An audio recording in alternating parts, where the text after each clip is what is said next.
Destination mark.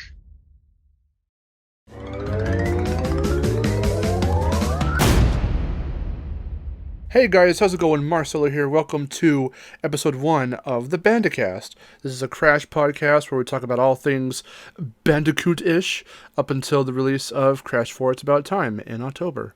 So today, for the very first premiere episode of the podcast, I've got with me a very, very special guest, awesome guest. She had me on episode 5 of her podcast, SpyroCast, which this is a spiritual successor to, and you know her, you love her, I love her. Erin, aka Miharu the Fox. How's it going?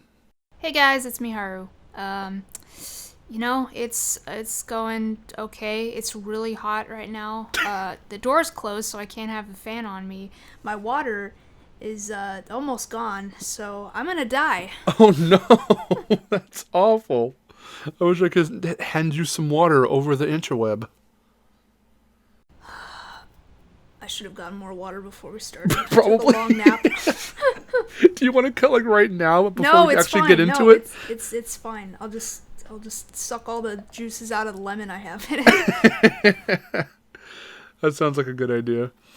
Okay, so once again, I do want to thank you for letting me do this as a spiritual successor to the SpyroCast. This podcast will hit a lot of those same beats where we'll have different guests on every episode, and we'll get to share all our experiences with Crash and all of the games, any of the games that we have the most familiarity with, and all the different eras, and all of that. So, of course, I'll be throwing in there for every episode a few questions regarding Crash 4, our opinions and thoughts. We'll get into that, obviously later. But I guess I'll start with the first question, which is, what is your history with Crash? When did you first get into Crash, and what was the first game in the series you ever played? Okay, so I actually do have a video about my history with Crash. If anyone wants to check it out, I'm sure you'll put a thing up on the screen maybe, or, Yes. put a link or whatever. So let's see, my first Crash game was Crash 2. And, it was fun. I think I had played Spyro first because that was one of my first PlayStation games. And then sometime later I had gotten Crash and I played that and I thought it was fun. I got warped, which I remember playing the Coco levels, which was pretty fun, and it's just, I don't have the clearest memories of Crash 2 or 3, like, from my childhood. Like, maybe they're just, like, they're really vague memories and stuff like that. I remember not knowing at all how to get the red gem in Crash 2. Like, that's pretty much, like, one of the only things that sticks out in my memory. And then I have a lot more memories of Crash Team Racing because I used to play that a lot. I remember a friend came over to my house once and we played it, and then she left because she got pissed that I won. Like, and I wasn't even, like, I didn't even know how to actually, like, play the game. All I was doing was holding X, so, like, I mean, so it's not like I was good at it. Other people played it worse than I did, so, so I was never good at it. I just, if you put, it's the whole thing, it's like, hey, I'm not good at video games, but if you put me up against somebody who doesn't play video games at all, like, I'm gonna win. Like, that's just kind of how it was. And let's see, I remember playing it a lot there's one Easter in particular I remember playing it, and I was eating jelly beans, and that was cool. Hold on, did you ever have, like, these certain games from your childhood, and then you'd find yourself almost very routine, like, having a particular snack every time you would play that game?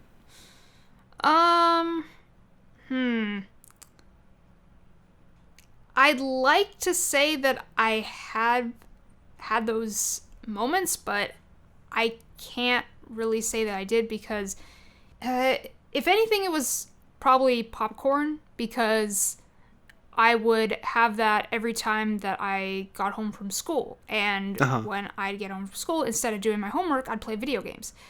As every kid does. Yeah. Well, I'd either do that or I'd watch Toonami. So nice. And, while I was doing that, I'm pretty sure I played I remember playing a lot of Spyro 3 after school. So I was probably eating popcorn a lot while playing that. I was going to say, because there's certain little memories. I don't think any with Crash. I don't think I had any kind of little snacks or whatnot with Crash, but I just asked because there are certain, like that's a very, very intricate detail, eating jelly beans while playing CTR one day, because I remember as a kid, what I would do was, I don't remember what they're called. I don't remember. They're not Hershey Kisses, but they looked like Hershey Kisses. I believe I might have told you this before some time ago. When I used to play Frogger on PS1, I would have, every time I would play it, we would just happen to have some of these little candies on deck, and I would just, eat them while I was playing. I would have these little Hershey Kiss looking candies that were, I think, coated with, like, I don't even know what it was, some kind of sweetish thing that, I don't know. They were different colors, though. They were like these very, like, lighter colors, like a baby blue or like a pink or like a light green or like a light yellow, and they had little like specks of, I don't know if it was like sugar or what was on them, and it's just one very particular type of candy. I don't know the name of it, but they were not Hershey Kisses. I don't even know if they had chocolate in them, but they tasted very sweet. And then also I remember watching like a particular Winnie the Pooh VHS that I had, and eating orange slices. Well, so there's like little routine things I had. I was wondering if that was anything. Well, I know. Yeah, I know Kyle has a lot of those, but I don't. He has a lot of those stories, like his Go-Gurt story with Medieval, and he had one for, like, what was it, Yoshi's Island or something? I don't remember. That's awesome. So yeah.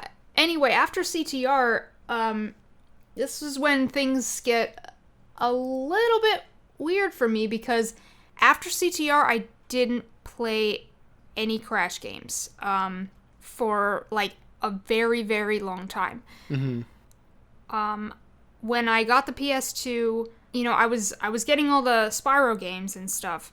So I got Enter Dragonfly, got a Hero's Tale, got the Legend series, and all that. However, I didn't get back into Crash until 2007, because that's when Titans came out, right? Yes. Okay. So that's when I got back into Crash, because Titans was coming out, and I was like, oh, hey, Crash Bandicoot, like all those people online who were just like, I remember Crash Bandicoot, right? Yeah. Like, but I mean, it wasn't like that, because I was kind of like, hey, I was like, hey, I remember those games, but I wasn't like one of those people who was just like, I remember playing that when I was a kid. Like, I wasn't really like that. Yeah, I was yeah. like, hey, I'm really interested because Crash was cool. I liked that. And so, luckily, my friend Hari was really excited too, and she had played the other PS2 games. Like, she played Twinsanity. I know Twinsanity is one of her favorites. So when we started talking about that, and we were both like really hyped for Titans and stuff like that, and then we went back and played all the different Crash games, and she played Wrath of Cortex. I still had not played Wrath of Cortex, but I've seen her play it. So I think it's something, especially with Crash 4 on the horizon, it is something to kind of go back to, because as Wrath of Cortex is the original Crash 4,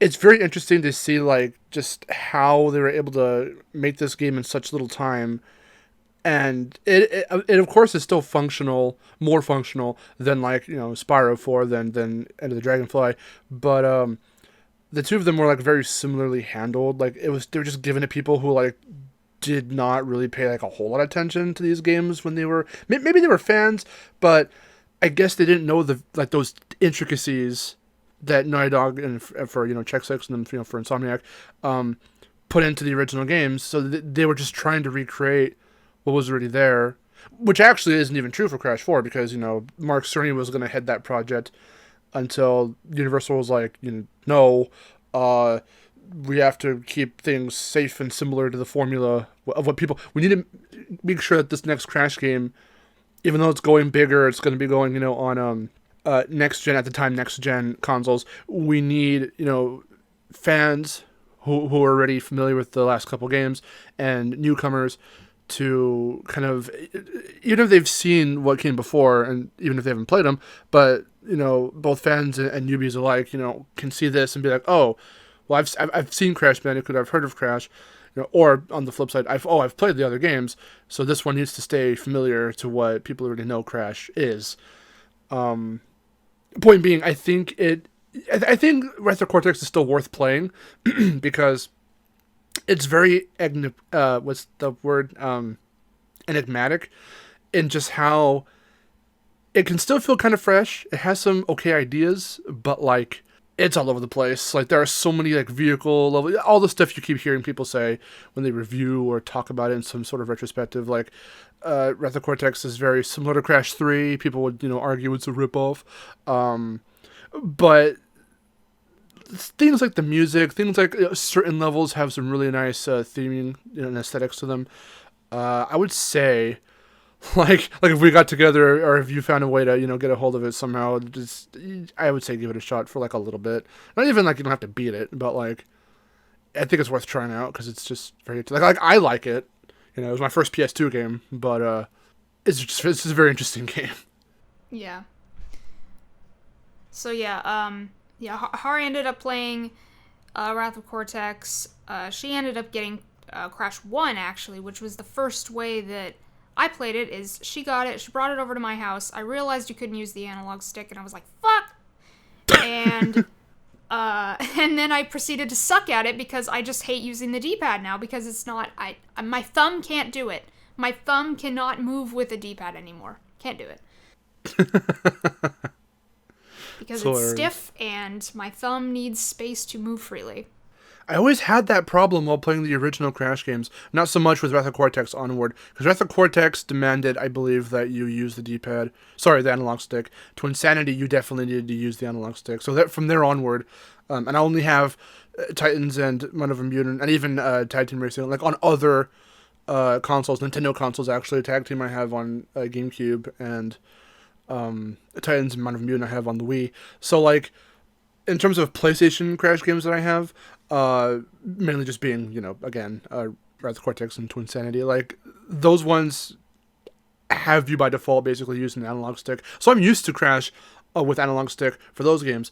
Whether it's Insane or the originals, for the older games, I cannot use the analog stick, because for some reason I get this problem in Crash 2 and 3 specifically, where if I'm trying to move with the, because I've tried it. I've tried moving with the analog stick, and like he'll walk first before he actually starts doing his main running animation, his main running speed, and it always felt so choppy and weird.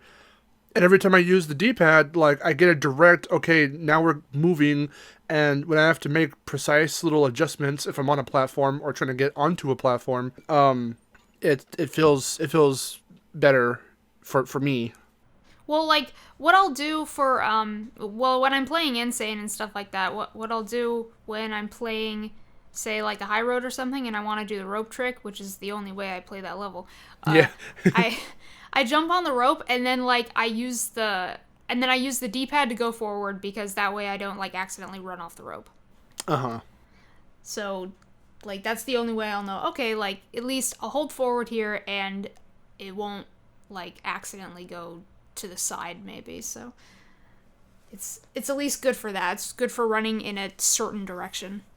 Yeah, that was something else I was going to point out. Like, the games were built, I think, primarily with a forward-direction kind of setup in mind, yet the analog stick allows for, 8 directions or, a full 360 movement. But even when you try to make Crash do a full 360, you can see that it's a little weird. Like, the animation of him doing it's a little weird, because it's responding to it, but it can't do it perfectly. Like, you can't really control Crash in a perfect circle like that, because, again, he's more so programmed to kind of move in a forward, left, right, and back kind of movement. Yeah. And even the level designs, the way the levels are designed themselves are kind of with that in mind. So it always felt weird to me. Yeah. But anyway, going back in my history of Crash. Okay, so what me and Hari did actually was we found one of those 3-packs that came with, what was it? Twinsanity, Nitro Kart, and Tag Team Racing. Yes. And the plan was, cause what was it that I would keep Twinsanity because she already had it, and then I think we were gonna switch between Nitro Kart and stuff. Sometimes I would have it, sometimes she would have it. Of course, that what ended up happening was I just kept everything here because, like, obviously she's not even here in the country right now, so so yeah, I just ended up keeping all the games. Tag Team became one of my favorite Crash games. It's so much fun. It's just so funny. I mean, I don't care what anyone says. I don't care what Cortex says. Yes, I just saw that video recently. Because like, about the controls feeling floaty or whatever. I don't know. I thought they felt fine. Like, they're not that floaty. I think whatever. They're kind of loose, but they feel fine. Like, comparatively to some of the other games, like the previous games before Tag Team, I can sort of attest to it, but I've never had a problem adjusting to those controls. They felt fine to me too. Yeah, and I kind of like, the overworlds and stuff. They're big. I really like the music, too. He said, like, the music's forgettable. No, it's really not, actually. I remember some of the music. I especially remember the, Happily Ever Faster music. I love that one. I love that track. I think that can also be attributed to the fact that it was like a dual kind of thing going on with the soundtrack. Spyro fully took control of all the overworld themes, which is why they feel very Twinsanity-ish, very familiar. And then Mark Barrel, who went on to do solo, he went to be solo on Titan's soundtrack and Men of Mutants, but he and Spyro collaboratively fused their music for all the racetracks. And some of them are memorable, and I think I don't know how he says it, because I didn't watch that video, but, like, the way I see it, some of them are very memorable, and some are kind of forgettable. Like, only a few, though. Yeah, well, I mean, that's fine, even. Because, like, honestly, I wasn't paying too much attention to the music anyway, because, like, there were so many little things that both me and Hari really enjoyed about that game. It's just the little inside jokes that we had, just like the going around the park, like running into people, the funny things that the characters would say, even like during the races, the funny things they would say during the races, even if it's not good as a racing game, because, like, yeah, it's too easy, but, like, whatever. I think it's pretty much all about the humor. The cutscenes look good. So, that's kind of all I could ask for there. Yeah. So, yeah, that's one of my favorite Crash games. And, also tied for my favorite is Mind Over Mutant, because I played Titans. I didn't get very far in it. I think I only got about halfway. Did you get to Uka Uka? No, I didn't. I was gonna say, I don't even think I got to Engine. Oh, wow. Because Yeah. Uka Uka is where I feel most people would stop, because that boss fight is fucking hard. I cannot beat him, and I cannot beat Nina without having my brother come on with me, and we do co-op. That's like one of the only times we'll actually do co-op, so we can at least beat the two of them, because they're hard otherwise. Yeah, so I didn't really play a whole lot of it, but it was fun for what I did play. Obviously, I liked the cutscenes. I think the character models look fine. Like, when I saw the new looks and stuff, I was like, okay. Like, I had opinions. Obviously, I'm like, hey, maybe I like the original better, or maybe I like this better. People say Coco looks weird. I think she looks cute with her hair down. Oh, she's freaking cute. Everyone needs to shut up. Fuck off. It's one of my favorite designs, but my actual favorite is like that era of, like, Nitro Kart to Tag Team. Yeah, and then in Mind Over Mutant, she looked even better. Like that's my favorite design. Like she just looks so awesome. It's really, really cute. I think like the only gripe, and it's very small, I have I ended up developing later throughout, every time I would go back to Mind Over Mutant for Coco's design there, is if they made her eyes a tad smaller. Not her actual like eyeballs themselves, but I think her like her irises probably make them like a tad smaller, because it always looked a bit weird. It looked like she was not looking like in the, because there are only a few, and I'm thinking of one in particular in the beginning of any cutscenes in Mind Over Mutant that actually use the in-game engine for the cutscenes. There's only a few. Most of everything else is completely animated in different art styles. But there's one where she's saying, "Oh, you should go talk to Nina," and it doesn't look like she's looking at them. It looks like she's looking through them, because of her eyes are like so big and they don't really move very often. That's weird. So that's just like my little like tiny gripe. But I do like that design. Not my favorite, but I do like it. I thought pretty much Mind Over Mutant did everything better in terms of like what Titans had to offer. I think Mind Over Mutant took that and made everything better. Uh-huh. The gameplay was a lot more fun, because I actually did beat that game. The Titans themselves, or mutants, they were a lot more fun to like control and stuff like that. And I like how you could keep some of them in your inventory and like switch between them. Yes. Oh, that was such really a cool idea. Yeah. I can't remember which were my favorites to use. I liked Stenches, TKs, and Grimleys. Is that what they're called? The Grimleys, yes. Yeah, those were my favorite ones. I just realized the Grimleys stopped time, and we've got what's her name? Kapuna Wall in Crash 4. Theory video. Recycled idea. Game theory. Is she part of the Grimleys? Is she part of the Grimleys? Is she a Grimley herself? She's gonna transform into one. Oh my god! and then the veil gets dropped, and it's like, this is actually a sequel to Mind Over Mutant. I mean, it might as well be, because just going off of one quick thing, talking about character designs, the one thing I immediately noticed when I saw Cortex's leaked design is that they took a lot of inspiration, it seems, for his redesign in Crash 4 from the Radical era, because, in particular, Mind Over Mutant, because he's got like the more rounded out head, the more wonkier looking nose, the smaller eyes and mouth. Those are all features I definitely like analyzed in those designs from when I was a kid.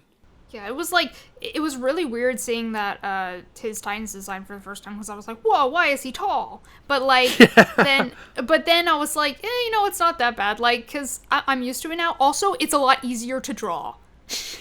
Well, here's my question too: was Crash always taller than Cortex? Because I think they're the same height in those two games. There's one cutscene, I think it's right when you defeat him, because he's like one of the first bosses, or if not the first boss, and he leaps down from his little hover thing, and there's a very particular shot where he lands right next to Crash, and for like just a split second, they're both in frame, standing perfectly straight up against, facing one another, and it looks like they're like the same height. Yeah, I don't know. It was always kind of hard to tell. I'll say that. Whose height did they tweak? Because he was definitely very short in like, I don't know about Twin Sanity, but in like Tag Team Racing, he was definitely short. I think he was shorter in Wrath of Cortex and the other. Maybe he wasn't games. Maybe he didn't get taller. Maybe he just got like skinnier and his head got smaller. Probably. He'd have to factor his big ass head. So yeah, that's true. With it changing shape. That's like if they made like Ripto like his head smaller. Yeah. That'd be weird. We have to factor his horn in. Like his horn, I think it sticks straight up in the original Spyro 2, but then in Reignited, like it's all jaggedy. Yeah. It's kind of hard to tell does it stick straight up? Yeah, you're right. The height. So yeah, that's pretty much my entire history with Crash. I love the post Naughty Dog games, no matter what people say. I think just pretty much basically just for the humor, it's really funny. I enjoy myself playing those games. So that's pretty much all I have to say about that. I am glad that you love that era of Crash and it's one of your favorites, because back in that era, like, we'll tell this one particular story in a minute, but I wish you had met me around the time of me defending those two games, because it was nuts. Just having to go online and hear and read all those opinions and people just trashing it and being like, the only good Crash is the Naughty Dog or Twinsanity, and like that's all they would ever glorify, and it got really annoying because just no one would defend or even just talk up a good game for those two games. And I was always confused about it, because to me it was still Crash, to me it was still wacky. Nothing was really, the essence wasn't lost. The core gameplay is still there, spinning around and defeating enemies and, you know, opening crates. It's just not the focus this time, and that's what throws people off when they bitch about the gameplay, because it's like, well, they didn't get rid of anything that makes Crash Crash. They just wanted to focus on a different style of gameplay, and obviously that means changes are going to have to happen, or tweaks, and priorities have to change when you redesign gameplay like that. Yeah. But also, I think it's really cool that even though we met up to do SpyroCast and that was all about Spyro, technically you found out about me through Crash. Do you want to tell that story real quick? Yes. Okay, so when Insane came out, obviously I was really excited. And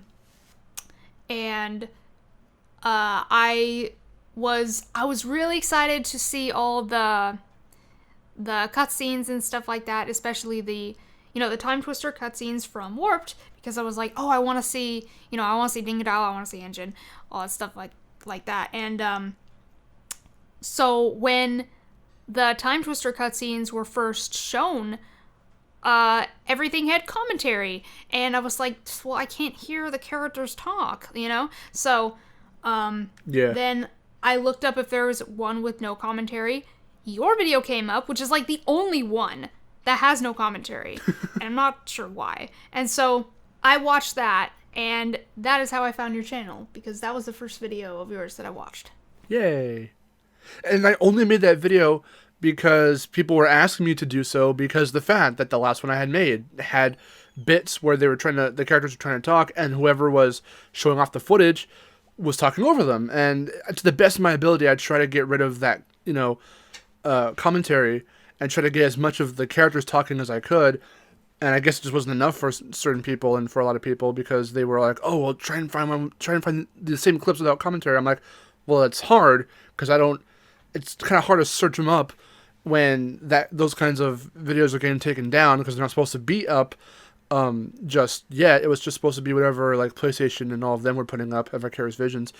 And then thankfully some of the guys, and some of these people might even end up on the podcast at some point, a lot of our online friends who join our streams and such and follow me on Twitter, I put out a thing on Twitter and I was like, hey, can you guys help me try and find some clips that don't have commentary at all? And they came through, and I compiled I took the same cutscenes, just whatever people sent to me that had no commentary, I put it all together, and the rest is history. That's so awesome. Because I was really excited. I was really excited to hear that stuff, especially Engine. I wanted to hear his voice, because when I found out he was going to be voiced by Corey Burton again, I freaking went nuts, because Corey Burton's my favorite Engine. And I don't know why.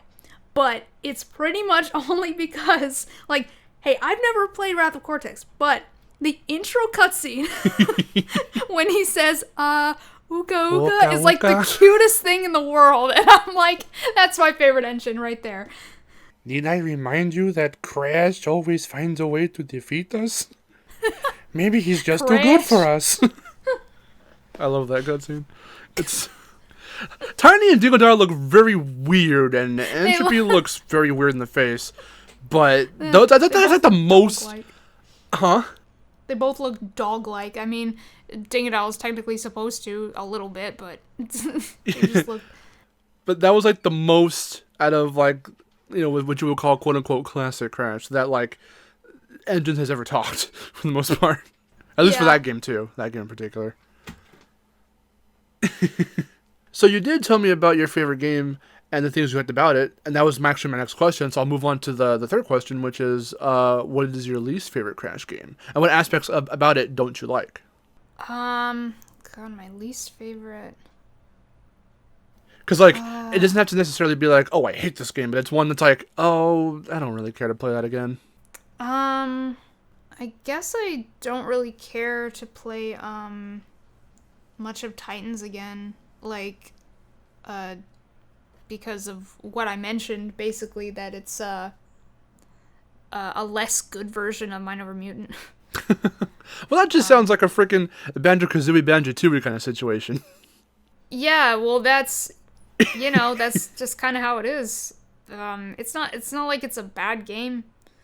You know what? I don't like the GBA games, because I got them recently, but then again, damn it, like, that's because I'm not good at playing GBA games anymore, because it's a freaking D-pad thing, and, like, it's because, like, the controls and stuff, and it's all weird, and my thumbs hurt, and, like, that's basically the reason there.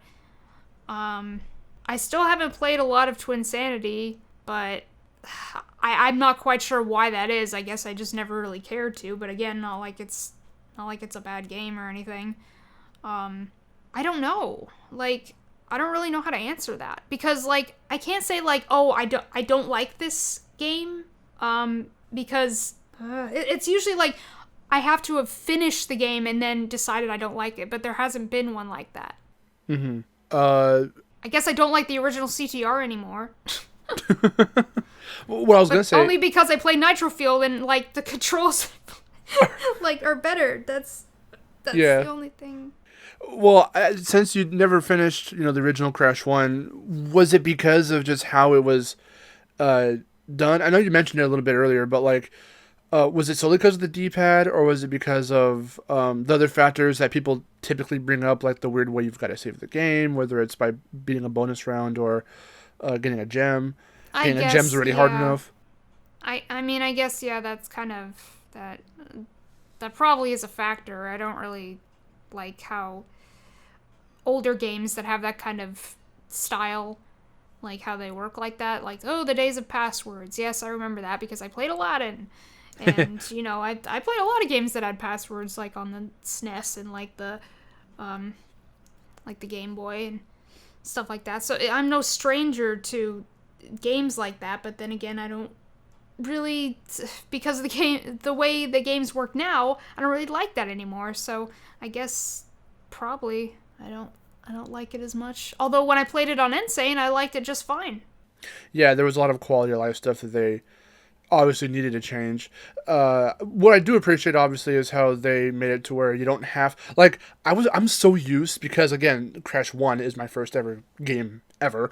I'm just used to the fact that you have to perfect the level if you want a gem. And getting the gem, like I just mentioned earlier, is only one of two ways you can save the game. You can still beat a bonus round and save your game. So when people say, oh, Crash 1's bullshit because you can't even save your game the proper way, it's like, well, beat a bonus round for whatever level has one and you'll be fine. And I'm just so used to the fact that you have to perfect the level to get that gem, and you cannot die, because the way it works, for anyone who may not know, is that in Crash 1, OG Crash 1, if you die after the first checkpoint that you hit in the level, it doesn't even matter if it's the actual first checkpoint in the level. If you skip the first one, skip how many ever, but you hit a checkpoint and then you die, when you respawn in the checkpoint, everything you had just, all the crates you had just broken, they reset, they respawn. But that's stupid. Why would they do that? I don't know what was going on through Naughty Dog's heads when they were like, make this game hard. Yeah, I know. I mean, hard games, I don't like them. I don't like hard games. That's that's all I can say. So, like, they immediately nixed that function, that aspect in the second game onward. It was like the only game that does that in the Crash series. And then, of course, for Insane Crash 1, they completely got rid of that. Except for the color gems. You have to play the color gems. You have to play the levels that have color gems perfect to get that gem, which is fun enough. It's like, okay, that makes sense. I can see how it can confuse, because I've watched a lot of people who, like, how you're saying, are like, oh, I remember Crash. Let's play Insane Trilogy and refilm it, record it because it's new and it's 2017 and it's the hippiness hoppiness theme. Crash is back. And then they go, why the fuck can I not get this color gem? And it's like, yeah, because it's operating on OG Crash 1 rules. Why the fuck is it Dark Souls? Like, why is this Dark Souls? Dear God. I want to find like what the article or video was of the person who said that, because I need to read that full review or hear that full review, whatever it is, a video or an article, because that's amazing. It's those exact people that are like, they just don't remember, or if they thought they had played all of OG Crash 1 or however their history with Crash goes, like, it's just the weirdest thing that's what's weird about me, because I don't want to make it sound like I'm this special person, that whatever, but like I said, I grew up with Crash 1 when I was like literally a toddler, and then with each new Crash game that came out, I was always with it. Every time I have a story for every game, and so to me, I'm just used to the way every single game goes, and I don't know if I'm autistic or something, but I remember like to a T the way every game goes, and I usually don't remember. Are, but that's fine. So I don't remember.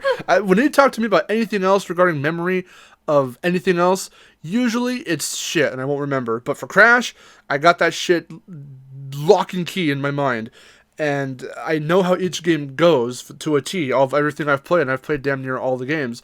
So like, to hear, so it's a double-edged sword when like you meet someone like me who can like basically recount most moments of most scenes, most cutscenes, most events from most of the games, and then and then you're trying to like watch someone else's review who just doesn't have that kind of knowledge, and you're trying to watch it from this fresh perspective where you're trying to listen to their criticisms and not feel offended, because they're going to be like, well, the such and such is bullshit, the jumping is, the depth perception, all that crap about Insane. Because here I am going, like, for the Comeback Saga, I'm like, but it's fine for me, and it's fine. And then I have to think about not me. I'm trying to, like, generalize it. Right. Well, I mean, I sometimes I get that, too. I'm just like, well, I'm fine with it, so you should be, too. But, like, that's not what I really mean when I say that. Like, sometimes I just kind of want to get my opinion out there where I'm just like, well, I think it's fine. Like, not that I'm trying to argue, hey, well, I'm fine with it, so if I'm fine, then, I'm the center of attention, Because for me, it's not even much of a case of, oh, because I'm used to it, everyone just should be. It's more of a case of, well, because I'm used to it, now I have to go into this perspective, into this person's review or outlook on these games, or on Insane in particular, with this mindset of, is what they're saying and what their arguments and points are, like, valid, in the sense of, do they make sense to be a point to be complained about? Because there are a lot of people who have reviews, and I kind of called some of them out on part 1 of the Comeback Saga, where, like, one person was like, I don't remember who it was, but they were like, loading times shouldn't be there. And I'm like, this is not a valid argument for this one particular video game. When, like, all these, like, most games have loading screens. Why are you picking on Insane for having them in particular? Yeah, I don't understand. And then valid. Someone else said, oh, Crash has a learning curve, but out the gate, it's already a nightmare. Or they didn't say it like that. I'm just paraphrasing. But it's like, it's a straight line. By the first level, you're already like, it's so hard. I'm like, the first level? Insanity Beach is a tutorial level. If you're talking about the part where you branch off to the right and hit that stack of crates, mind you, there are like 2 or 3 other instances in the game where you have to do that. I mean, if you're going for the gem, you don't have to go down that path. You can take the left path and you have to, like, what, spin like 1 or 2 turtles? And that's it. Like, you don't have to play the game perfectly, even. Like, you can, if you want to play the game just casually and go, like, other paths and stuff like that, and play the game in the easiest way possible, you can do that. Like, nobody cares, really. Yeah.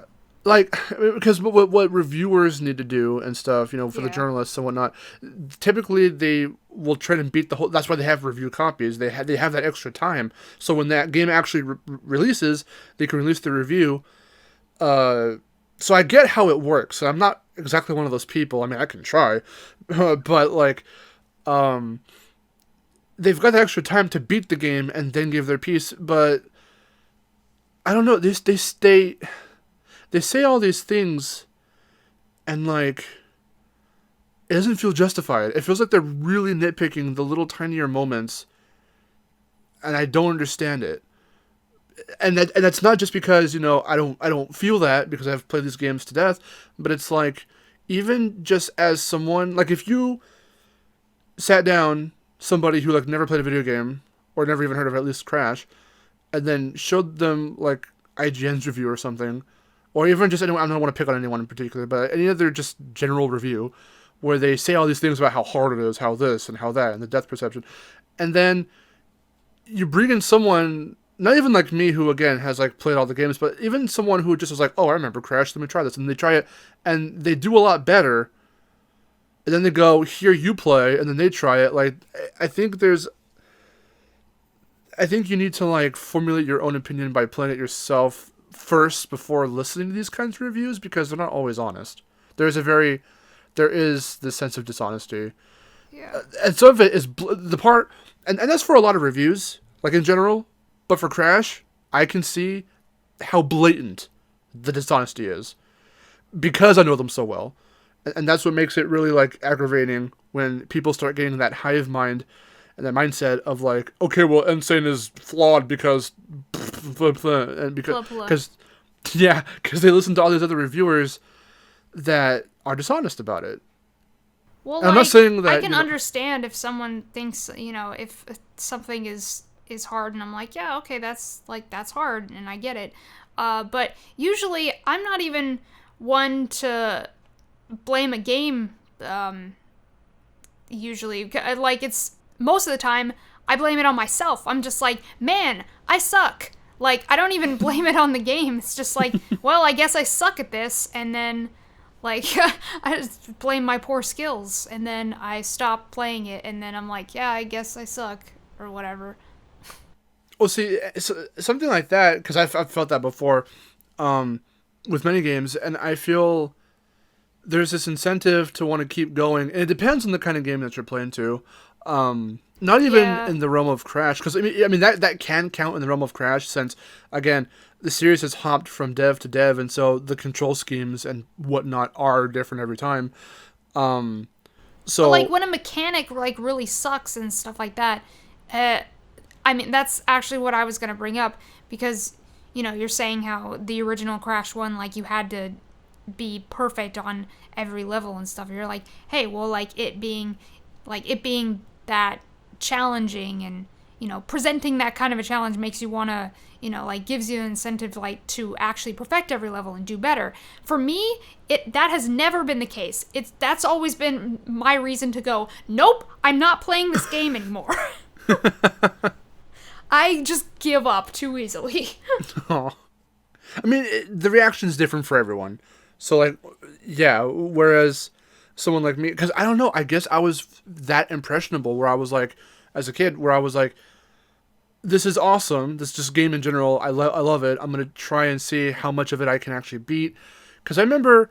But then again, when I was a kid, I didn't have like the concept of beating a game.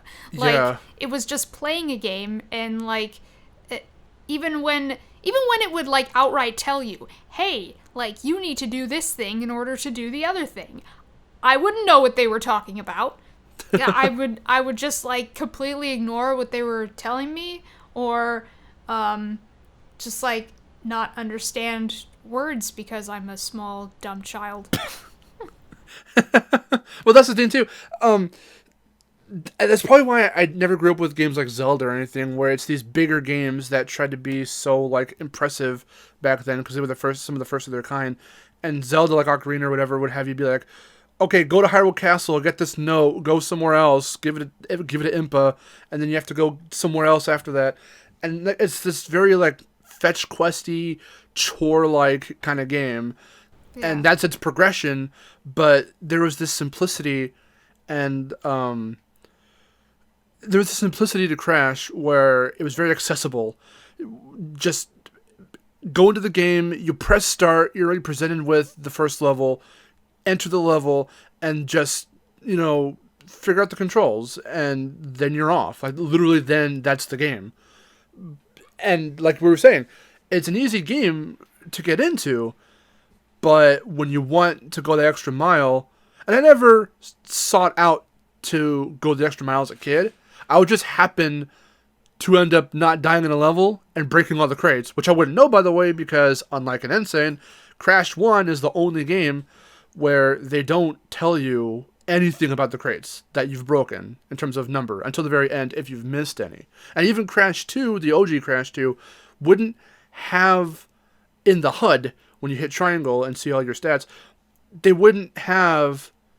They'd have the number of crates you broke, but not the number, like, out of, slash how many were there total. That was a Crash 3 thing. So there was a progression where Naughty Dog was like, okay, yeah, we need to make the crate breaking and totaling and all that easier for players to see, because now that grabbing gems and doing all this is more of a normal thing, and they found a way to, better integrate it, they now have to make that more accessible as well.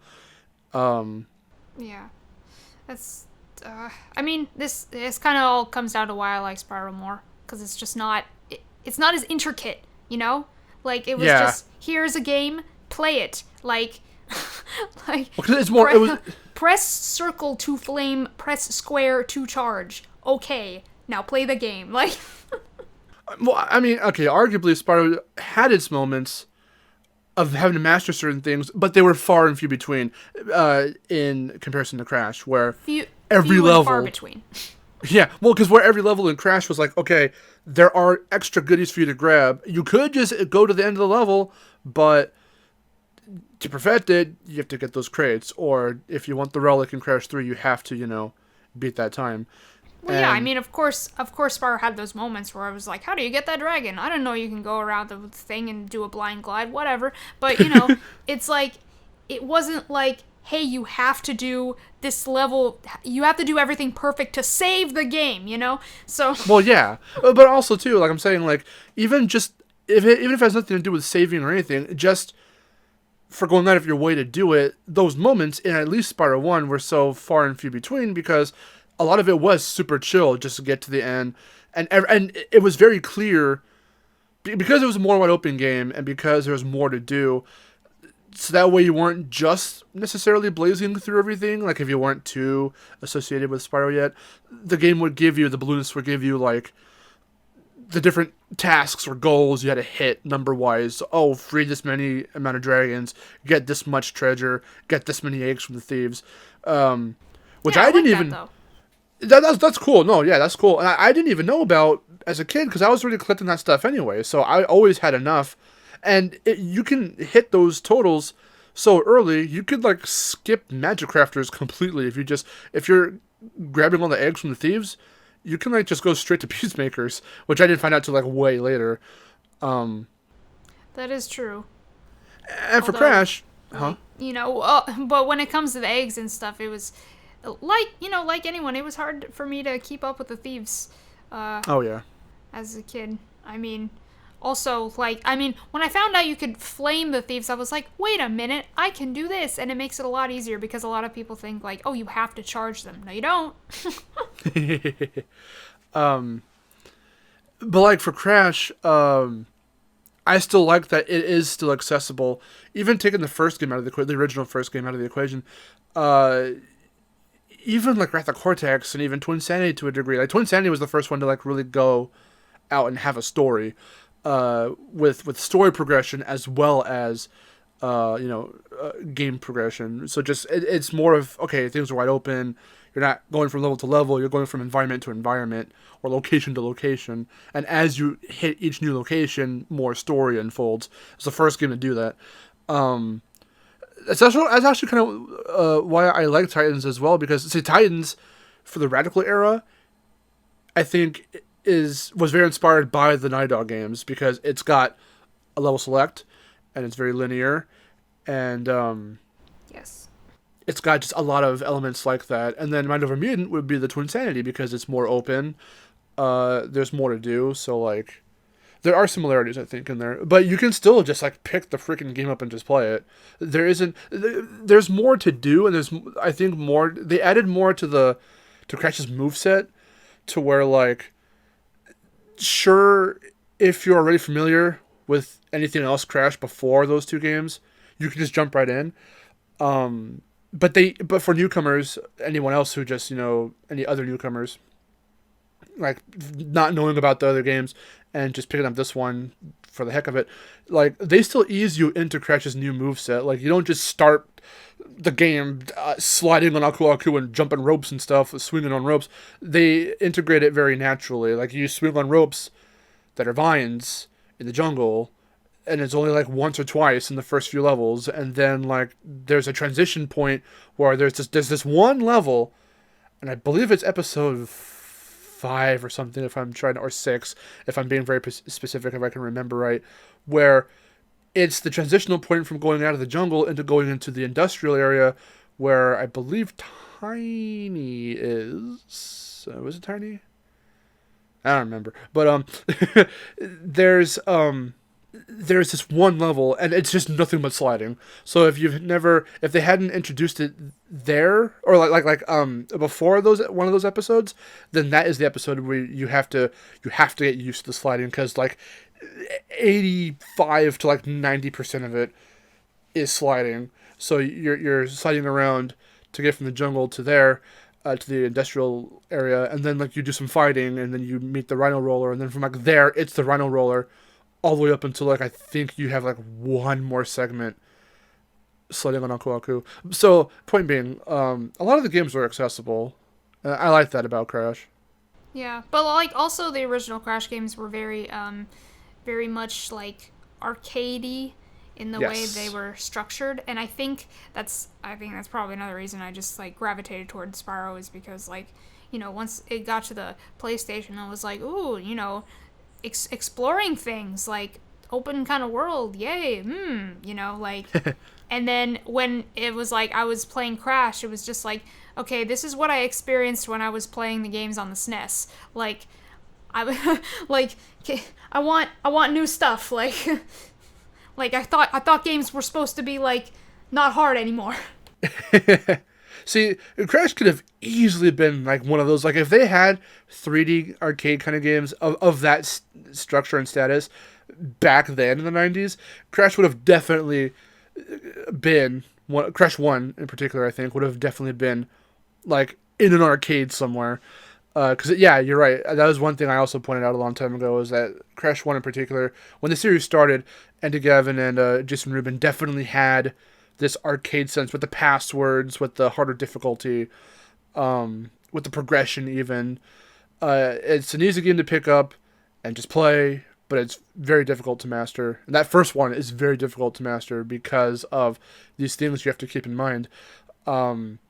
The games don't tell you, the first game does not tell you these kinds of things that we're talking about, the crates and how to save the game. But how am I supposed to figure that out? Like, I don't know. I don't know how I did it, but somehow I figured out, like, that's what you had to do. And a lot of it was by accident. Like, there was this wonder for me. I call it a wonder. Some will call it torture, but it was a wonder to me to be able to, like, accidentally just beat the level perfect and get that gem. And figuring out that the crates were the reason why. And so as you do it for one level, you start doing it for others. You start learning. That's basically how I learned, I think. Like, how progression worked. I didn't even figure things out in Spyro. I had a guidebook. I was like, oh. And, like, by the time that I, had pretty much got everything in the game, I was like, oh, I had the guidebook, and that's how I did that. Spyro was definitely much more forgiving. The first game also, if we want to compare first games for both franchises, Spyro 1, the other games do this too, but Spyro 1, like, saves everything, no matter what happens. If you die, that's alright, you don't have to pick up anything again. If you game over, the only penalty is just respawning back in the homeworld. You just have to go back into the level that you were in, where you game overed, and then just go back to where you had died. And that's the only penalty. And that's what introduced me to, the games being kind of easy and me being like, yay, this is what I want games to be. And then they weren't. And I'm like, this is hard. I don't like it. And then they give Spyro a double jump, and then everything went to shit. and then they made it to where you had to learn how to climb to get to one part, but then you could just climb to a higher part in another section of the level and glide over to it. So stupid. Yes, I'm calling out a hero's tale. That they do that, It's and fine. I was like, you can call that out. It's basically just Jak and Daxter, but worse. I was like, this is not Insomniac levels of clever level design. I don't understand what's happening here. All right, what's the next question? So in that gap where we had no Crash games and Crash was basically dead, what were you doing to fill the void? Did you finally get some time to try and look back at the other games, or so I'm basically talking like 2009 or 2010 up until around the time that we got the announcement for Insane and his cameo in Skylanders Imaginators in 2016. So were you just playing other kinds of games, or if you do have any history of Crash or things about Crash within that time, is there anything you can remember from that? Let's see. I was probably just like playing the other games, or like playing different types of games. And then once Skylanders came out, I played that, and then it completely messed up my PS3. How did that happen? Well, I mean, like, I'm pretty sure my PS3 was already messed up because it's just a garbage system. But, well, actually, you know what? Let's see, 2009, 2010, 2011. You know what? During that time, I had to fill the void was, I still had Ratchet and Clank games. So, around the time I got my PS3, the first game I got was Crack in Time. So I was playing that, then I went back and played Tools of Destruction. I played All for One. I played the shitty Full Frontal Assault. Like I was preoccupied with Ratchet and Clank. So I didn't really need to fill the void of no Crash. So Crash like slowly just became an afterthought? Kind of, yeah. It's perfectly fine. It kind of happened with me too. Around that time, I had this whole like, in a video game sense, like trying to find myself again, because again, growing up with Crash all this time, and then that was the era where, the only platformers around were like Mario and like maybe Ratchet, because like Ratchet had some platforming, but it was basically like, I shoot 'em up as well. And, like, because shooters, like first-person shooters, like Call of Duty, Battlefield, those were all the rage, and Halo and all that. Oh, yeah, Mass Effect. And then I got into Mass Effect, and it was the greatest thing ever, so, But the more, like, war-focused ones that everyone was talking about, I was in high school and hearing everyone talking about Modern Warfare 2 and, like, oh, my God, and then... I shot this camper and it was awesome, and like all this other crap. All my friends had these stories that was all they would do out at break at school, would just talk really about boring. Yeah. all these COD stories they had, and like it was fine for them to do that, and I'm just trying to like listen in to see if I could potentially give a crap. And yeah, I know, right? The more I heard about it, the more I was like, okay, well, if this is the direction that games are going in, and I can't have these fun, family-friendly, colorful characters get new games anymore in their series, because I was taking note of how people were reacting, even though I personally wasn't as judgmental. Again, that could just be because I was more impressionable. I loved the redesigns for Titans and Whenever Mutant. I loved Legend of Spyro to a certain degree. So, like, seeing that those were new directions for Crash and Spyro, I didn't see it as a downfall for either series. I just saw it as they were taking the series and the franchises in a new direction, and that was fine for me. But after playing some of those games, either dropping Legend for a while, or finishing Titans Whenever Mutant, there wasn't much next. It was a weird time because, like I said, I have stories for every time I would find out about or play a new Crash game or a new Spyro game, and they were almost yearly or every couple of years. And then in that, 2009, 2010, that was just the moment where it finally hit that, like, nothing was happening. And because I wasn't, in the whole developer, publisher, gig of finding out about Activision and all that stuff at the time, I just didn't know the reason why there were no new Crash and Spyro games coming out. So as far as I was concerned, it just kind of died off. And so I was like, well, if that's not the hot thing in nowadays, and shooters are the thing, like, what do I do? I mean, I can always go back, and I would always go back and play the older games. They were never, I never stopped having fun with them, but you kind of get burnt out. You want to play something else or whatever. And I had an okay-ish library of games around that time. It wasn't as big as it is now, but like in terms of anything new, there was nothing. So like after a while, I felt, well, because the cool kids are playing Call of Duty, or even my friends are playing Call of Duty. So it's just kind of everywhere. Should I try this? And there was a particular time I remember where I went and bought Modern Warfare 2 for the PS3, and I played it, and it was boring, and I did not like it, and I was just, and I actively tried. I ended up being like, I had this weird like inner mental psychological thing where I was like, is Crash for like little kids now? Like, is it seen as like a baby thing to like Crash and Spyro and all that? So for a while, not that I was ever depressed over it or weirdly whatever over it, but like I just slowly kind of tried to get myself to stop playing Crash and Spyro and try the more hardcore games to see if I could fit in and actually have conversations with my friends about, because I would just sit there in silence and just try to listen to them. And after a while, even that got boring. And then trying to play the games got boring. And I was like, I don't know what to do with myself when it comes to playing newer games. I can't keep up with anything besides like Mario, which was fun enough, but I wanted Crash, I wanted Spyro. And so in that time, I had to like re-find myself again. Like I had this moment, funny enough, playing Titans. And I'm just going through it casually and I'm like, no, these games are still fun. And, I don't know when we're going to get a new one, but this is what I know. This is what I love. Like, I need to stay with these guys, with these franchises. And there were still newer kinds of things in other franchises I was keeping up with, like Tekken or Soul Calibur or Tony Hawk's Pro Skater or something, So other franchises I loved were still going on to some degree, but like specifically Crash and Spyro, those were the ones that got me into gaming. So those are the ones that I've always stuck with. And that's why it was so unreal when like 2014, 2015, we started hearing little things here and there. And that was around the time that I finally revitalized my passion for YouTube and doing videos, because when I had Pinbusters 316 a long time ago, like at this point it's been like 10 years, we were just doing stupid stuff with friends. And then after that got boring and we got tired of it, I started, the channel is still up. You can go look up Pinbusters 316 right now.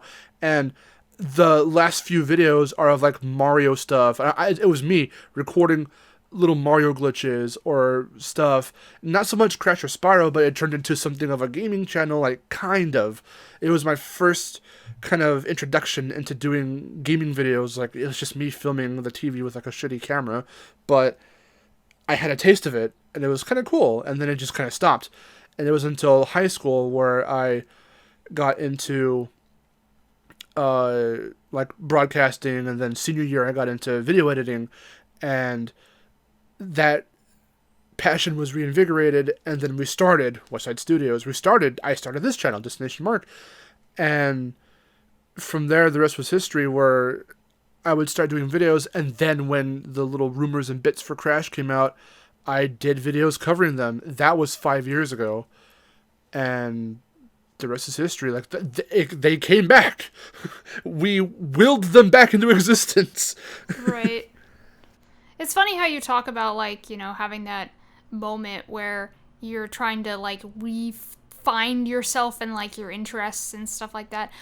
I don't think I ever went through that. I think I always kind of knew, what I liked, like what kind of person I was when it came to like the video games and stuff that I liked. I was like, this is just kind of where my interests lie, and other people don't seem to like that very much. And it's like, yeah, that makes me sad, but that's what I like, and I can't force myself to like, what everybody else likes because that's boring to me. Uh-huh. But then again, I have like a weird like variety of interests because like I will go from like playing platformer games to playing a game like Mass Effect or Resident Evil or something like that. It'll be like two completely different types of games, and as long as there's something for me to get into, like something about it that I think is fun or something, because like with Mass Effect, all the characters are so great, and it's just a really fun game to play. I really like the story, so that's what I like about that. Resident Evil, some survival horror games are just kind of fun to play. Sometimes I like to be scared when I'm playing a game. I'm not too scared. Usually I like to watch people play it, but sometimes it's fun for me to play. So I will, I'll go through a bunch of different types of games, and that's probably why it's, it's weird for some people to be like on my channel and see, Spyro, Crash, Ratchet and Clank and all that stuff, and then I'll play Resident Evil and they'll be like, what? I didn't think you liked this kind of game. Like I do. It's like not what I can talk about a whole lot, but I still like to play it because I still like different things. Like you have to know me as a person and not just like you don't know everything about me just from the games that I play. Like trust me, if you think you know me just from like seeing the Spyro and Crash stuff, you do not. Yeah, and also I think for us as YouTubers, it's also important to try as much as possible, even if it doesn't get as many views, because I've gone on and realized that when I do the Tony Hawk content, it doesn't get as many views as something for Crash or Spyro. And every time, I just did a poll recently, not to, I guess, date this podcast, but like, I did a poll about what games should I play for 4th of July. I put Fury on there. Fury is a fucking twin stick bullet hell boss rush game, and that doesn't sound like something I would normally advertise on my channel and just play, but my friend Weston got me into it, and it has like this awesome synthwave soundtrack and all this other stuff. That's what got me into synthwave, and it didn't get as many votes. Spyro did, and Spyro won out, as I expected, but I put it on there because, hey, again, accessibility. I could just start up, I had the plan of, just boot up Spyro 3 and get to Fireworks Factory. Topical, So, like... Yeah. I don't know, though. Same thing with me, though. Like, you would think, okay, well, I guess all you like are maybe some fighting games and platformers, but I got into skating for a while as a kid because of Tony Hawk's Pro Skater, and, there were other kinds of racing games and arcade-like games that I would play. A lot of the ones that more like 80s kids grew up with, like I love Sinistar, Pac-Man, Dig Dug. A lot of those kinds of games are games. Like if I can find PS4 collections of those, I would totally stream that. Or I would totally, play more of that on a more modern console than the collections I have on like PS1 or GameCube or something. Yeah. That's interesting that you would have that moment. I guess a lot of people do, but I didn't. It was like an existential gamer moment, I guess you could call it. Because like a lot of things were different in my life around that time. Like I didn't really know what I was doing around that time. But none of that life stuff actually impacted my gaming style. It's just the fact that in the realm of gaming, the industry was changing, so the shooters were rising up. True. Platformers were just kind of a thing of the past. Which is why I'm so fucking glad that when we were watching the PS5 showcase, where at the end they had the console reveal, that showcase was such a great example of the times changing again, the industry changing again, accepting platformers to coincide with the hardcore stuff. So Sony will still have Kratos and Aloy and, all these other characters, Lara Croft Lara Croft's more of like a early 2010s thing, but like they're still the face of Sony, but then they'll still advertise Crash, they'll advertise Spyro, you got Sackboy, all these other, in that PS5 event, there was Ratchet, there was Kena, there were these other cartoonish, realistic cartoonish kind of games that coincided with the more hardcore stuff, and it showed the variety that, not just Sony, but I think the industry is having again, where I guess in the 90s to middle 2000s, it was, okay, the platformers, the colorful stuff, some of them are hardcore and get some attitude, but those were fun. And then we had the period of, okay, here's the shooters, though that audience is maturing, but then we're also not factoring in the little freaking kids that are getting into this shit. And now in the, I would say probably mid 2010s to now the early 2020s, platformers and the colorful games are coinciding with the hardcore stuff, and that's something I always wished would happen, and I'm just glad that we're finally here now. Yeah, it's kind of like, oh, this was for kids, and then you're growing up, so you want the hardcore stuff, but now you long for your childhood again, so here's the other kids stuff that it's kind of hardcore but kind of kiddie and kind of both at the same time, so you feel just right.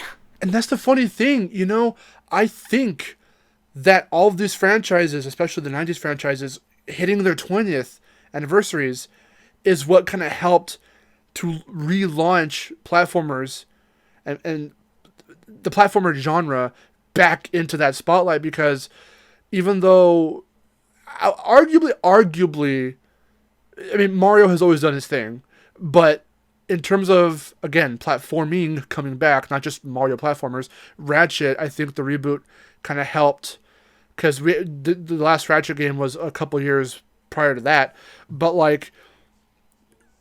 that reboot, for being on a next-gen console at the time, for PS4, it kind of kickstarted, okay, colorful games can still exist and have this attitude and this modern sense to them. They're not just some dated kid stuff from back in the day. And then Yooka-Laylee comes out and says, even for as whatever as it ended up being and however people see it now, Playtonic was like, well, this is the resurgence of 3D platformers. We're going to try and bring that kind of style back and kind of modernize it a bit. And then from there, literally... And then A Hat in Time came out and it perfected everything that Yooka-Laylee tried to do. And then there was Hat in Time. So the indie scene helped. And Ratchet kind of being, with the reboot, kind of taking the elements from the original game, the very first game, it reimagined everything, and it kind of brought the old school fans in to be like, oh, I remember these things from the original game. That's kind of cool. And then after, Yooka-Laylee, Hat in Time, all the indie stuff, we come back to someone who's a little more AAA, or not even AAA, but kind of more third party. Here's Crash, and Crash is straight up here are those games again. And with anniversaries coming, already happening, I think that kind of helped propel it even more so. And even going outside of cartoonish games and whatever, other games like Destroy All Humans or Shadow of the Colossus or now even freaking Demon Souls on PS5, I think Crash kind of helped. I always call Crash and everything past Insane the remaster renaissance, because after Crash, then Spyro got it, now SpongeBob has it with Rehydrated, Tony Hawk's Pro Skater 1+2, Medieval, now all these remasters are coming up, not just to hit certain anniversaries, but I think because Crash was so successful, it proved that Crash was successful when he first started, and then his resurgence, just hit, maybe not the same numbers, but definitely brought back up that level of popularity, that level of interest in these kinds of games again, showing that they can coincide with the modern stuff. And I think that's so goddamn cool. Yeah. In fact, I might have a video on that, it's coming soon. I don't know, maybe. Uh-oh. Advertising for Miharu's videos. Okay, so this is actually the final question. And I think I already know the answer to certain little bits of this question, but how excited are you for Crash 4 It's About Time? And what aspects are you looking forward to the most? And what are your overall thoughts and opinions? Let's see. I'm quite excited. I'm very excited because it's, it's a brand new Crash game, and that's of course what we deserve. Again, I will go over this how I would have preferred it come out, closer to the beginning of next year than the end of this year, but I guess the end of this year is fine. If it had come out or at least, not come out, but been announced a few months ago or something like that, it would have been too soon. So I'm glad that it's not like that, because I kind of made a video on why I didn't want Crash 2020. Nitro Fueled was still getting updates. We're not sure if it's getting any updates anymore. They're kind of leaving us in the dark about that. I don't know. Well, Corinne Windy formerly from Beanox, was one of the bigger heads of Nitro Fueled, and she just recently moved to LA. So, with certain people kind of, branching off, and I think Beanox might be gearing up for something else. I don't know what it is. Maybe it's Spyro. I don't know. But that's a whole other speculation kind of thing we can discuss. But with Toys for Bob doing Crash 4, VV finishing up Tony Hawk's Pro Skater 1+2, it leaves Beanox free to do something else outside of, because right after, I don't even know, I would love to know the time span between Toys for Bob finishing Reignited and then getting the go-ahead to start work on Crash 4. It had to have been pretty early or pretty soon, because of how that leaked artwork, that leaked out, I think, a year or so ago? So it's happening. These projects go pretty quickly. But I'm sorry, continue what you were saying? Yeah. But yeah, I mean, I guess, so it's not coming out too soon. So I guess it's fine. And I like how everything looks so far. The character designs are great. Yes. Toys for Bob style is just, I think it's fantastic. It's really cute. Crash is adorable. He's got fangs, and he's kind of fluffy. And it reminds me of the old mobile design before they changed it. And that's why I like it. Coco looks adorable. So does Engine. Cortex looks alright. I guess since they took cues from the Titans design, then that's pretty cool. I can't wait to see what the other characters look like, or at least, see their full models, since we've already seen concept art of them. Still don't know what's going on with Tropy. Yeah. I'm really interested in what they'll do with the whole multiverse thing. How will that play into it? How will the story go? Because so far we've seen how the gameplay will go, and it seems to be what we'd expect. It seems to be a merging of old and new Crash. Mm-hmm. Which is cool. I'm more interested in, seeing more cutscenes, seeing how the story will go, and seeing possibly other playable characters, what's going on with Tana. Are there multiple versions of each character? Stuff like that. So that's pretty much it. Because I can personally see both visual and dialogue-based references to past games. And that's not a new thing.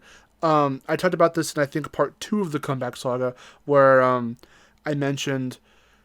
I showed off clips of Cortex referencing Wrath of Cortex in Twinsanity, and then if you stay still in one very particular episode of Crash of the Titans, around Uka Uka's, area, these two enemies have a conversation about Uka Uka wanting a body, and the only time prior to Titans that happened was Twinsanity, and they name dropped Twinsanity, and so you get little references like that, and then Tiny saying, "Well, you didn't invite me to the last game, which was Tag Team Racing." So all these little Easter eggs, references, fourth wall breaks, that's all fun and good. I can see them peering into the different timelines and going, "Oh, you guys had elementals and evil twins and titans and mutants and that all right there. Boom, that's Wrath of Cortex, Twinsanity, Titans, Mind Over Mutant." So you can have the little. Them just acknowledging all that stuff is honestly good enough for me, and I think that's really awesome. I don't like how people are taking that line in the trailer about, like, how many times have you defeated this guy? Just 3. Like, I don't like how people are taking that as, oh, they want to forget that the others happened. It's like, no, that's not what they meant. Like, yeah, no, stop thinking that. No, yeah. That's them hammering it in that this is like an alternate continuity to what happened previously. Toys for Bob wants this game to take place directly after the original Warped. Because what I thought was, especially with that one teaser video of Crash, quote unquote, the guy in the Crash suit, without showing the actual guy in the costume, playing the end of Insane Crash 3, and then everything goes haywire. So my theory was, I had this theory, I didn't make a video about it, and I kind of wanted to, but because everything regarding Crash 4's reveal happened so fast because of leaks and because of the actual reveal coming up around that time, my theory was that Insane was like already its own alternate continuity because so many things gameplay-wise, it would justify why things gameplay-wise and in-universe are slightly different, aka Coco can be playable and join the adventure for Crash 1 and 2 when she never did before in the original games and stuff like that. And then people had this little silly theory which wasn't like, it didn't hold any real merit to it, but with Crash 4, it's about time now kind of a thing, like, it's a sort of interesting thing to like kind of revisit, like, again, sort of, because Toys for Bob themselves had just admitted that Crash 4 takes place after the original Crash 3, which is why that joke is made at the end of the trailer.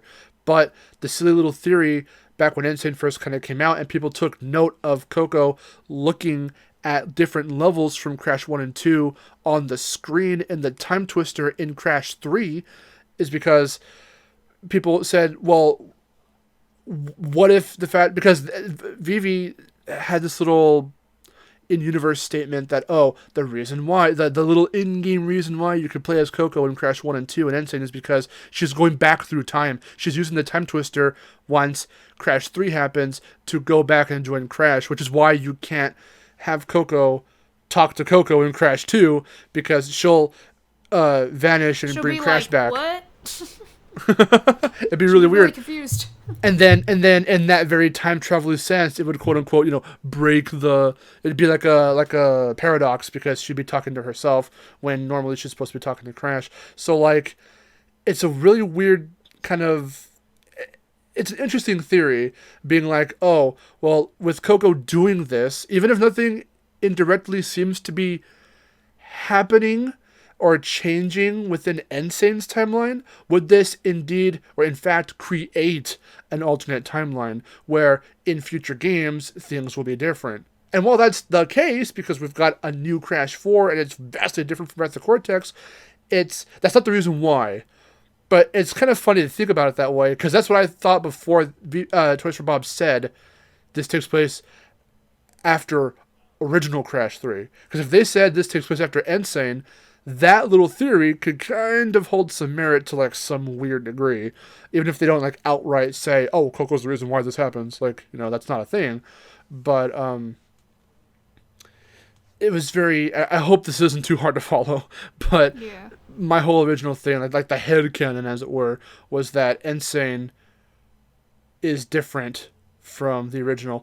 In kind of the same way that the Ratchet reboot on PS4 is different from the original, the first game, because there's a lot of similar, you're going through and revisiting a lot of the same places that they did in the original game. And even the, what was he? Was he a plumber? I forgot what he was. The one dude with the big belt,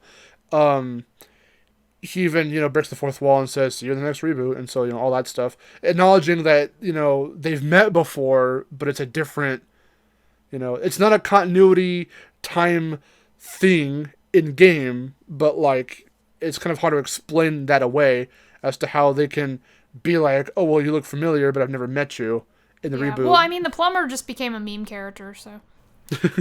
There was one thing I loved pointing this out when I first saw, whenever I first played the reboot, because I had just beaten the first game like a literal week before the reboot dropped, so I had just beaten the original game just in time to like revisit that stuff on PS4 and see everything redone, updated, and a lot of those beats are kind of hit like they see the plumber and they go here and they go there and they see skin and marks and they do this, and like Ratchet makes the joke about the plumber's crack in the original game because his pants are hanging down so low that you can see his crack. So the shot when you walk up to him and the cutscene starts, it starts on his ass, but he's wearing a gigantic metallic belt that brings his pants up so you can't see his crack. And they did that specifically for the fans that know that scene from the first game, and I loved it.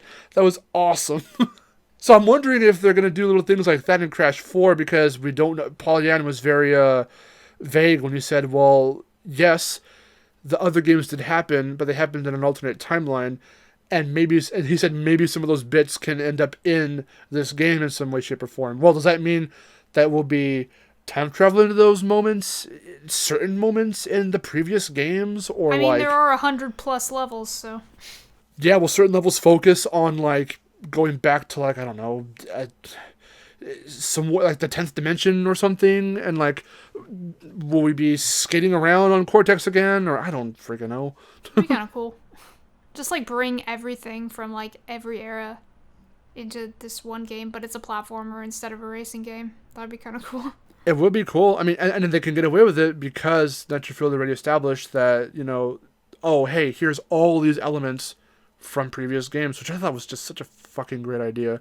That was so cool. So they can now, in any new game, either in Crash 4 or anything past Crash 4 that comes out for Crash, they can just start bringing in characters into the canon, if it makes sense, of course, and people wouldn't exactly,